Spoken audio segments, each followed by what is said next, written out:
আর এরকম গ্রামের মধ্যে আসলে আসতে চাইলে এত বেশি টাকা পয়সা লাগে না। ঢাকা থেকে সোজা একটা ট্রেন দলীয় হচ্ছে কিশোরগঞ্জের ভিতরে ঢোকা যায়, তারপরে হচ্ছে কয়েকশো টাকা খরচ করে আমাদের গ্রামে আসা যায়, একদম ইজি। কিশোরগঞ্জ অষ্টগ্রাম থানা। কি সুন্দর ধান ধরছে দেখছেনই তো। এখন হচ্ছে যে অবস্থা মানে গ্রামে, সুন্দর হাওয়া, তবে যদি টাকা পয়সা থাকতো বিল্ডিং এর উপরে হচ্ছে একটা চেয়ার নিয়ে বসলে সেই মজা লাগতো। আসলে এত সুন্দর দৃশ্য আসলে খুব সচরাচর সব জায়গায় দেখা যায় না। আমি ইদানিং দেখতেছি যে নেত্রকোনার হচ্ছে কর্মাকান্দা যে একটা ভিউ, সেটা হচ্ছে শুধুমাত্র পাহাড়ের জন্য আর কি। আমার পাহাড় খুবই ভালো লাগে, সমুদ্র খুব ভালো লাগে, বাট আমাদের হচ্ছে মানে 6 মাস এমনিতেই হচ্ছে হাওড় এলাকায় সমুদ্র থাকে, তো এত বেশি ইন্টারেস্ট নেয় আর কি সমুদ্রের মধ্যে যাওয়া। তো সামনে হচ্ছে পাহাড়ের মধ্যে যাওয়ার খুব ইচ্ছা আছে, অবশ্যই ব্লগগুলো দেখতে পারবেন। একটা জিনিস দেখায়, সেটা হচ্ছে দেখেন যে সামনে হচ্ছে কয়েকটা গরু আছে। আমি হচ্ছে যদিও জুম করে দেখাতে পারবো না, এই যে দেখাইছি যতটুকু পারি। মানে কি একটা ওয়েদারের মধ্যে আছি আমি এখন। ভাবেন যে আপনারা যারা হচ্ছে শহরের ভিতরে থাকেন, আমি জানি যদিও শহরের মানুষ এখন হচ্ছে ইদানিং মানে কয়েক মাসের ভিতর হয়তো ব্লগগুলো দেখবে না, কিন্তু কয়েক বছর পরে এখন শিওর যে এই ব্লগটা হচ্ছে দেখতে পারবে, যে তখন আসলে ফিল করেন যে আসলে যখনই দেখেন আমার ভিডিওটা আমাদের গ্রামে চলে আসবেন। একটা জিনিস হচ্ছে আমি মনে করি আমাদের গ্রামে যারা বসবাস করে তারা সবাই হচ্ছে lucky. Hey guys, good morning, welcome to my new blog. যদিও এখন মর্নিং নাই, প্রায় 11টা সাড়ে 11টা বেজে গেছে। তো এখন হচ্ছে যাইতেছি আমাদের ঘাস খেতে, যাইতেছি হচ্ছে ঘাস কাটার জন্য। বাট সুন্দর, এত সুন্দর দৃশ্যের মধ্যে ঘাস কাটার আসলে মজাই আলাদা। এই যে এখানে হচ্ছে কাঁচি আর জাল নিয়ে বেরিয়ে পড়েছি, আর বাবা হচ্ছে সামনে আর কি গেছে, তো আমি হচ্ছে সেখানে যাইতেছি। আসলে এত সুন্দর।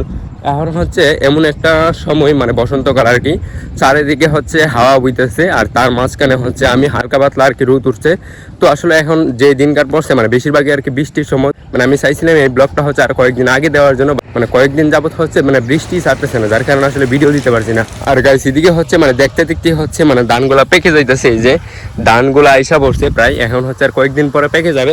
কয়েকদিন আগে দেখিয়েছিলাম এখানে হচ্ছে আমরা হচ্ছে মানে ইয়ে করছিলাম, এখানে হচ্ছে আর কি মানে আমি ওই যে উড়ের মধ্যে আর কি ঢুকে গেছিলাম। মানে এখানে আর কি পৈল পড়ছে আমাদের গ্রামের ভাষায় বলে, তো পৈলের মধ্যে আর কি ঢুকে গেছিলাম, যার কারণে আসলে উঠতে পারে নাই। এটা হচ্ছে আর 6 মাস আগের, মানে 6 মাস না 4 মাস হবে আনুমানিক, হচ্ছে 4 মাস আগের কথা।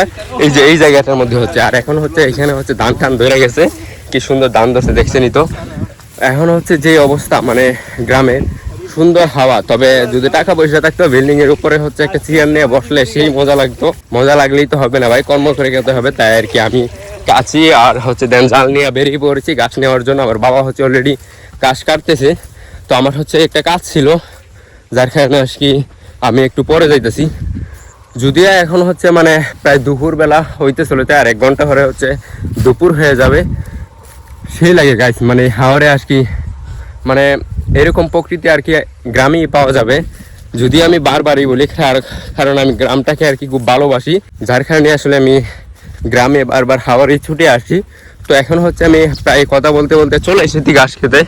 যদিও এটা আমাদের না, মানে আরও সামনে যেতে হবে, আরও প্রায় 300-400 মিটার আর কি যেতে হবে ঘাস খেতে আর কি। মাঝখান দিয়ে এভাবে হেঁটে হেঁটে যাওয়া লাগবে। দেখেন এদিকে হচ্ছে মানে ভুট্টাগুলো আর কি এতদিনে হচ্ছে পেকে যাওয়ার কথা, কিন্তু না পাকার কারণ বলতে গেলে মানে এখানে হচ্ছে পইল পইরা উঁচু হয়ে গেছে, যার কারণে আসলে ধান ক্ষেত কিংবা ভুট্টা ক্ষেত মানে কোনোটারে খরার উপযুক্ত হয়নি।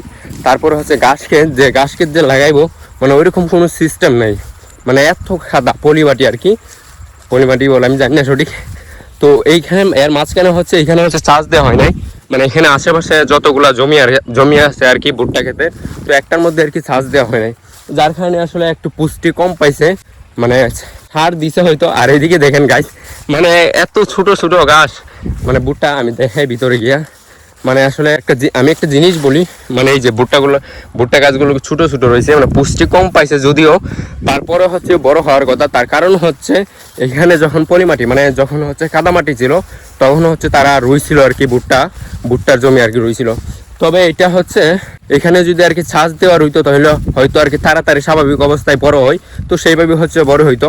বাট এখানে হচ্ছে ছোট হওয়ার কারণ বলতে গেলে এখানে সার দিছে কম। তারপরে হচ্ছে যখন হচ্ছে পরিমাণ মানে কাদামাটি ছিল, যখন হচ্ছে লাগাইছে জমিটা, তারপরেই হচ্ছে এমন রোদ দিছে যে কয়েকদিনের ভিতরে হচ্ছে মানে এত শক্ত হয়ে গেছে মাটি যে আসলে বলার বাইরে। তখন হচ্ছে মানে ভিতর থেকে আর কি গাছটার চাইপা ধরছে, যার কারণে আসলে বড় হইতে পারে নাই। তো এখন হচ্ছে ছোট হয়ে আছে, ছোট ছোট ভুট্টা ধরছে আর কি ওইদিকে। তো এইগুলো হচ্ছে এত বেশি পাবে না, পুরাটাই লস যাবে মানে জমিটা আর কি। তো প্রতি বছর যদি এরকমভাবে পইল পড়তে থাকে মানে আমাদের গ্রামে, তখন হচ্ছে দেখা যাইতেছে ধান ক্ষেত করতে আর কি অনেক সমস্যা হবে। যদিও আমাদের এত বেশি জমি নাই, একটা আসিল একখানি মানে সাইকের, এটা রাখছিলাম আর কি আমরা ধান ক্ষেত করার জন্য। বাট আমরা হচ্ছে এখানে 2টা ধান ক্ষেত করছি, আর মানে 2 ক্ষেত, আর 2 ক্ষেত হচ্ছে ঘাস ক্ষেত ফালানো হয়েছে। তো দেখতেই পারছেন কয়েকদিন আগে আমরা হচ্ছে ঘাস বিলাইছি, মানে এখনো হচ্ছে অনেক ঘাস। তো এই ঘাস হচ্ছে আর কি বিলিয়ে দেওয়া লাগতেছে। অনেক মানুষে আর কি এখানে এসে নিয়ে যায়, আমাদের আত্মীয় স্বজন বা সাথী বন্ধু বান্ধব আছে, সবাই আর কি ঘাস আর কি নিয়ে যায়। দেখেন গাছের কি অবস্থা। আমাদের হচ্ছে ঘাস ক্ষেত আছে, ওইগুলো হচ্ছে অনেক বড় হয়ে গেছে। তো ওইগুলা বড় হওয়ার কারণে আর কি গরু খাইতে চায় না এত বেশি। তো যার কারণে মূলত আর কি দিয়ে দিতেছি। গরু কত গাইবে খালি, মানে 6 মাস ধরে সেম ঘাস খাওয়ানো হচ্ছে, যার কারণে আসলে এত বেশি ঘাস আর কি খাইতে চাইতেছে না। ফাইনালি গাইস আমি হচ্ছে চলে এসেছি আমাদের ঘাস খেতে।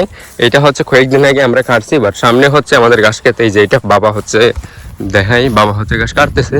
তো আমি হচ্ছে এখন গিয়ে আর কি ঘাস কাটবো। আরেকটা কথা হচ্ছে গাইস, এখানে হচ্ছে ঘাস বড় হওয়ার কারণে আর কি আমাদের গরু আর কি খাইতে চায় না, যার কারণে একটু সমস্যা হয়, মানুষকে দিয়ে দিই আর কি। তো দেখেন গাছগুলো মোটামুটি অনেক বড় হয়ে গেছে। এখানে হচ্ছে অনেক ঘাস, এত কষ্ট করে আর কি ঘাস খাইতে বাড়ি নেওয়ার পর যখন গরু না খায় তখন আসলে অনেকটাই মন খারাপ হয়। তো যাই হোক, মানে কম খায় আর কি, মানে কোনো আর কি বেঁচে থাকে। যদি ওইরকম ভাবে খাইতো তাহলে হচ্ছে গরুগুলা আর কি একটু ভালো হইতো। সেদিকে হচ্ছে আমি ঘাস কাটবো, কিন্তু এখানে ঘাস কাটার আগে হচ্ছে বাবা অলরেডি কেটে রেখেছে, প্রায় 2 পূজার মতো হয়ে যাবে অল্প কয়টা। আর এদিকে হচ্ছে আমাদের জমির প্রায় অর্ধেকই হচ্ছে ধান বেরোনো শেষ, যার কারণে দেখতে আসলে অনেকটাই ভালো লাগতেছে। আর কয়েকদিন পরে আরও বেশি ভালো লাগবে যখন হচ্ছে হলুদ হবে। তো আসলে এগুলো দেখতে আসলে খুবই ভালো লাগে, যে প্রায় বেশিরভাগই হচ্ছে বের হয়ে গেছে, মানে গাড়গুলো আর কি হয়ে লেগেছে, যে ধানগুলো বের হয়ে যেতেছে। তো আসলে খুবই ভালো লাগতেছে যে আসলে এতদিন পরে ধান দেখতেছি। আর এদিকে হচ্ছে আমরা যে কষ্ট করে হচ্ছে হাত দিয়া ধান ক্ষেত রুইছিলাম, সেটিও হচ্ছে এগুলোর মধ্যে হচ্ছে ধান ধরতেছে। তো যখন কাটবো সেগুলো দেখিয়ে দেবো খুব ভালোভাবে। এই জায়গাটা হচ্ছে গেছে আমাদের কাশ্মীরের মতোই লাগে আমার কাছে, যদিও কয়েকটা পাহাড় থাকতো, মানে মাউন্টেন যদি থাকতো তাহলে আসলে পুরোটাই হচ্ছে আমার হচ্ছে কাশ্মীরের সাথে মিলে যেত, কিংবা সুইজারল্যান্ড তো বলাই যায় গাইজ। সুইজারল্যান্ড যদিও সুইজারল্যান্ডের মতো না, বাট সুইজারল্যান্ড বা কাশ্মীরের মতো এটা দেখতে লাগে। এই যে এখানে হচ্ছে আমাদের জমি, খুবই ভালো লাগতেছে আসলে। আসলে এত সুন্দর দৃশ্য আসলে খুব সচরাচর সব জায়গায় দেখা যায় না, বেশিরভাগই হচ্ছে গ্রামাঞ্চলে আর কি বেশি দেখা যায়। এদিকে হচ্ছে আমার বাবা অলরেডি ঘাস কাটতেছে, তো আমি হচ্ছে কয়েকটা খেটে আর কি বাড়ি চলে যাব। যদিও আমি আসছি হচ্ছে মানে এগুলো দেখার জন্য, মানে ঘাস নেওয়ার জন্য। ঘাস অলরেডি আসে, বাবা এখন যদি নিয়ে যেত তাহলে আর কি ঘাস লাগতো না আমাদের। এখন হচ্ছে আমি আসছি মূলত হচ্ছে আপনাদের এবং ভিডিও করে দেখানোর জন্য যে আসলে আমাদের গ্রামটা আসলে কত সুন্দর। ওই যে এটা হচ্ছে আমাদের গ্রাম, আর এটা হচ্ছে শান্তিপুর গ্রাম। তো এর মাঝখানে হচ্ছে আমি আসি, কত সুন্দর দেখেন। আর এই জমিটা হচ্ছে মানে রুইছিলাম, মানে সাপল দিয়ে আর কি ফাড়ায় মানে সাপল দিয়ে আর কি রুইছিলাম, যার কারণে আসলে জমিটা এত বেশি ভালো হয় নাই। বাট যেই দিক দিয়ে হচ্ছে নরম ছিল সেই দিক দিয়ে হচ্ছে অনেক ভালো হয়েছে। এই যে এখান দিয়ে হচ্ছে আমরা হচ্ছে ঘাস খাইটা নিয়েছিলাম, এই যে দেখাই, এখান দিয়ে হচ্ছে মানে যেহেতু আর কি ধান এত বেশি ধর্মে নাই, যে এইগুলোর মতো আর কি ধান খেতে দেখাই যায় না, যার কারণে আসলে এইগুলো কাইটা নিয়েছিলাম। আর এদিকে হচ্ছে প্রায় বড়ই হয়ে গেছে। এদিকে যে কোনাটার মধ্যে আর কি পানি ছিল সেই কোনাটার মধ্যে আর কি ধান ধরেছে। তো সেটা হচ্ছে কষ্টের পোল আর কি, মানে আমরা চাইলে আর কি এটার মধ্যে ঘাস ফালতে পারতাম, বাট এতগুলো ঘাসের আর কি প্রয়োজন নাই। এমনিতে আর কি কতগুলো গাছ দেখছেন যে মানুষকে দিয়ে, এবং এখন যে গাছ এত বড় বড় গাছ হয়েছে সেগুলো হচ্ছে মানে আর কি আমরা মানুষকে দিয়ে দিই এমনিতেই। মানে এতগুলো গাছ থাকলে নষ্ট হয়ে যাবে, কয়েকদিন পরে হচ্ছে মানে গরু আর কি এমনিতে ছেড়ে দিবে, তখন হচ্ছে আর কি গাছ কাটা নষ্ট হয়ে যাবে। এক থেকে মানে কয়েকটা আর কি আশেপাশে যদি কয়েকটা জমি আর কি কাটা হয় তখন হচ্ছে আর কি গরু ছেড়ে দিবে। যদিও আর কি এখন ছাড়বে না, বাট কয়েকদিন সময় আছে, 10-15 দিন, তখন হচ্ছে দেখিয়ে দিব। কারণ আমি সামনে হচ্ছে একটা সারপ্রাইজ আছে, এখন বললাম না, দেখতে পারবেন খুব শীঘ্রই এমন একটা জিনিস আর কি নিব, বা আপনাদেরও ভালো লাগবে আশা করি। তো সেটা না বলি, যাই হোক গাইস, এখন হচ্ছে আমি ঘাস কাটবো আর কি। তো আপনারাও দেখতে থাকেন, যদি আমি দেখাতে পারবো না এত ভালোভাবে, বাট কয়েকটা শর্ট দিই, সেটাই দেখতে থাকেন। আপাতত হচ্ছে আমাদের টোটালি ঘাস কাটা শেষ, মানে এসে দেখছিলাম প্রায় কেটে নিচ্ছি। এখন হচ্ছে আমি অল্প করে ঘাস কাটছি, দেন ঘাস কাটা শেষ হয়ে গেছে। আপাতত হচ্ছে এখানে 2টা ঘাস কাটা। এখন হচ্ছে আমি ওইখানে যাবো, পুরা হচ্ছে সুইজারল্যান্ডের মতো দেখা যায়, তো সেইখানে যাবো। চলেন গাইস, চলে এসেছি, কিন্তু এই জায়গাটা অস্থির লাগতেছে, মানে কি একটা সেই, মানে পুরা হচ্ছে কাশ্মীরের মতো। যদি হচ্ছে কয়েকটা মাউন্টেন থাকতো, মানে মাউন্টেন যে যাই বলে আর কি, তো সেগুলো থাকলে হচ্ছে আমাদের এলাকাটা হচ্ছে আরেকটু সৌন্দর্য পাইতো। বাট আমি ইদানিং দেখতেছি যে নেত্রকোনার হচ্ছে কলমাকান্দা যে একটা ভিউ, সেটা হচ্ছে শুধুমাত্র পাহাড়ের জন্য আর কি। আমার পাহাড় খুবই ভালো লাগে, দেন সমুদ্র খুব ভালো লাগে, বাট আমাদের হচ্ছে মানে 6 মাস এমনিতেই হচ্ছে হাওড় এলাকায় সমুদ্র থাকে, তো এত বেশি ইন্টারেস্ট নেই আর কি সমুদ্রের মধ্যে যাওয়া। তো সামনে হচ্ছে পাহাড়ের মধ্যে যাওয়ার খুব ইচ্ছা আছে, অবশ্যই ব্লগগুলো দেখতে পারবেন, জানাই রাখলাম অবশ্যই দেখতে পারবেন যদি বেঁচে থাকি আর কি, ভগবান যদি উপরওয়ালা যদি সহায়তা আর কি। এখন হচ্ছে এরকম একটা ওয়েদারে দাঁড়িয়ে আছি, বাট কয়েকদিন যাবত হচ্ছে প্রচুর পরিমাণ বৃষ্টি হইতেছে। আজকেও সকালে হচ্ছে ওয়েদারটা এত বেশি ভালো ছিল না, তো আর নয়তো আর কি সকালে আসতাম। আর এখন হচ্ছে মানে বিকালবেলা আর কি প্রতিদিন হচ্ছে বৃষ্টি আসে, মানে আর কি ওয়েদার ভালো থাকে না, যার কারণে আসলে এখানে আসা হয় না। তো আজকে হচ্ছে আর কি ওয়েদারটা একটু ভালো আর কি, মানে রোদ উঠছে দেখেন গাইস, খুব ভালো লাগতেছে। কারণ হচ্ছে এখন হচ্ছে মানে আমাদের এলাকায় হচ্ছে ভুট্টা তোলাতুলি হইতেছে, মানে ভুট্টা আর কি উঠাইতেছে। তখন হচ্ছে প্রচুর রোদ লাগে, মানে 2-3টা রোদ লাগে আর কি একটা ভুট্টা শুকাইতে। তখন হচ্ছে দেখা যাচ্ছে যে মানুষ ভুট্টা ক্ষেত করছে অনেক অসহায় আর কি, মানে যারা ভুট্টা ক্ষেত করছে অবশ্যই ধনী লোক, মানে একটু সময় টময় ভালো আর কি। আমরাই হচ্ছে এত বেশি জমা টমা দিয়ে আর কি করতে পারি না, বুঝলি তো কিরকম ফ্যামিলির লোক।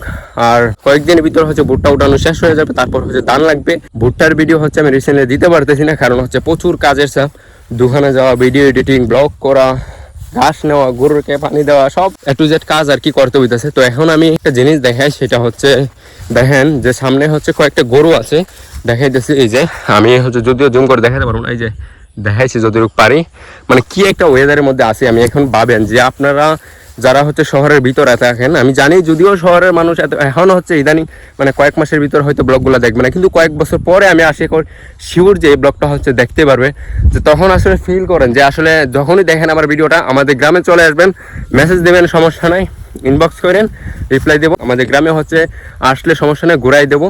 দেখেন কত সুন্দর একটা ওয়েদার, সেই গাছ সেই। আর এরকম গ্রামের মধ্যে আসলে আসতে চাইলে এত বেশি টাকা পয়সা লাগে না, ঢাকা থেকে সোজা একটা ট্রেন দলীয় হচ্ছে কিশোরগঞ্জের ভিতরে ঢোকা যায়, তারপরে হচ্ছে কয়েকশো টাকা খরচ করে আমাদের গ্রামে আসা যায়, একদম ইজি। কিশোরগঞ্জ, অষ্টগ্রাম থানা। আর বললাম না সিক্রেট থাক, অবশ্যই যারা আসতে চান ইনবক্স করেন। একটা জিনিস হচ্ছে আমি মনে করি আমাদের গ্রামে যারা বসবাস করে তারা সবাই হচ্ছে লাকি, বাট যারা হচ্ছে গ্রামে আছে তারা হচ্ছে আর কি মানে তারা আর কি এই জীবনটা নিয়ে সুখী না, এত কষ্ট সারাদিন, এত কাজ কাম। আমি হচ্ছে ঢাকা 2 থেকে 2.5 বছর থেকে এসেছি, তখন হচ্ছে আর কি আমি ফিল করতে পারছি যে আসলে শহরের জীবনটা কেমন বা আর গ্রামের জীবনটা কেমন। গ্রামে হচ্ছে যতই পরিশ্রম থাক, আমার কাছে গ্রামের জীবন সত্যি কথা অনেক ভালো লাগে। মানে আমার মনে হইতেছে যে আমি সারাটা জীবন গ্রামেই থাকি। মানে যদি কাজ কাম তো অবশ্যই করতে হবে, কাজ কাম না করলে আর কি নিজে রেখে কীরকম জানি মনে হয়, আমার তো মনে হয় কাজ না করে দিনই যায় না। সারাক্ষণ আবার কাজ এত বেশি ভালো লাগে না, বাট আমি হচ্ছে সারাদিন হচ্ছে টুকটাক কাজ করার চেষ্টা করি। আর দেখেন গাইস এরকম একটা ওয়েদার আছি, মানে কি বলবো আর, মানে আমি আসলে বলে ভাষা খুঁজে পাচ্ছি না যে এত সুন্দর ওয়েদার আমাদের গ্রামের মধ্যে। তারপরে হচ্ছে আর কি আমাদের গ্রামের মধ্যে একটা পোলাপান দেখা যায় না, তার কারণ হচ্ছে মানে অভাব। মানে আমাদের গ্রামের মধ্যে হচ্ছে একটা সমস্যা কি, মানে কাজ পাওয়া যায় না, কৃষি কাজ করে আসলে ওইরকম দিন পার করা যায় না। যদিও পরে হচ্ছে আর কি একটু বুদ্ধি কাটিয়ে কাজ করলে আমাদের গ্রামের মধ্যে থাকা যায়। যদিও আমি একটা আমার কথা নাই বলি, মানে আরো অনেকে আছে যারা হচ্ছে করে হচ্ছে গ্রামের মধ্যে থাকতেছে, গরু পালন করতেছে, ক্যাটকিরি করতেছে, যাদের টাকা পয়সা আছে আর কি তারা এরকম করে আর কি থাকতেছে। তো ইদানিং হচ্ছে আমার সাথে একটা ফ্রেন্ড সার্কেলও নাই, যা আছে সব কিছু বাইরে গার্মেন্টস বা কোম্পানিতে চাকরি করতেছে। আমি বলবো না এটা খারাপ, যদিও আর কি তারা এটা করতেছে, বাট আমার মনে হয় যদি 3-4 বছর করার পরে তারা গ্রামে আসে তাহলে বেস্ট। আর যদি মনে করা যায় তারা হচ্ছে শহরে কাটিয়ে দেবে, তাহলে হচ্ছে আমি এটাকে একদম রিকমেন্ডেড করবো না, কারণ এটা হচ্ছে একদম মানে জেলখানার থেকে আরো খারাপ। সকাল 6টা বাজে ডিউটিতে যাবে আর রাত 10টা বাজে ডিউটি থেকে আসবে, তখন আসলে বোঝা যায় যে আসলে আমাদের জীবনটা কিরকম। গাছ এদিকে দেখেন গাছগুলা প্রায় এদিকে হচ্ছে আমি একটা জিনিস দেখাই, এইদিকে হচ্ছে আমরা 3টা খাটা দিয়ে দিছি, যার কারণে আসলে গাছটা অনেক বড় হইতেছে। ওইদিকে হচ্ছে আমরা 2টা খাটা দিছি, দেখেন মানে এটা আগে খাটার কারণে এটাও অনেক বড় হয়ে গেছে। তো এখন আর বেশি মানে এত একটা ওয়েদার আছে, মানে এত সুন্দর একটা ওয়েদার আছে যে আসলে আমার মনে হয় যে আমি হাওড়ে একটা ঘর বানিয়ে থাকি, আর সাথে একটা ফ্রেন্ড সার্কেল থাকলে আমি হচ্ছে সারা বছর এখানে কাটিয়ে দিতাম। যদিও হচ্ছে বাড়ি কাজ কাম করা লাগে, যার কারণে আসলে এখানে ঘর বানিয়ে থাকতে পারবো না। তো এখন হচ্ছে আমি বাড়ি যাব, যদি এখন বাড়ি যাব হচ্ছে আমাদের গাছ নিয়ে আর কি। তো এটা তো আমি অলরেডি ব্লগ দিয়ে দিয়েছি, দেখেন কতগুলো গাছ মানে কত বড় হয়েছে। তখন অন্য একদিন আর কি টোটালি গাছের ভিডিও দিয়ে দিব। তো এখন আসলে আমি এটাই দেখাইতে চাইতেছি যে আসলে আমাদের গ্রামের জীবন কত সুন্দর। তারপরও আসলে আমাদের গ্রামের ছেলেমেয়েরা আসলে বাইরে গিয়ে থাকে, তো এটা আর কি আমার খারাপ লাগে যে গ্রামে আর কি একটা ছেলেপেলে নাই যে কোনো জায়গায় ঘুরতে যাবো, ওইরকম ছেলেটা পর্যন্ত নাই, যার কারণে আসলে গ্রামে একটু খারাপ লাগে, মানে একটা মানুষও নাই আর কি। তো যাই হোক গাইস, আজকের ভিডিওটা এখানে শেষ করছি। অবশ্যই ভালো লাগলে একটা লাইক করবেন, আর এরকম ভিডিও দেখতে চাইলে অবশ্যই চ্যানেলটিকে সাবস্ক্রাইব করতে পারেন। বাই।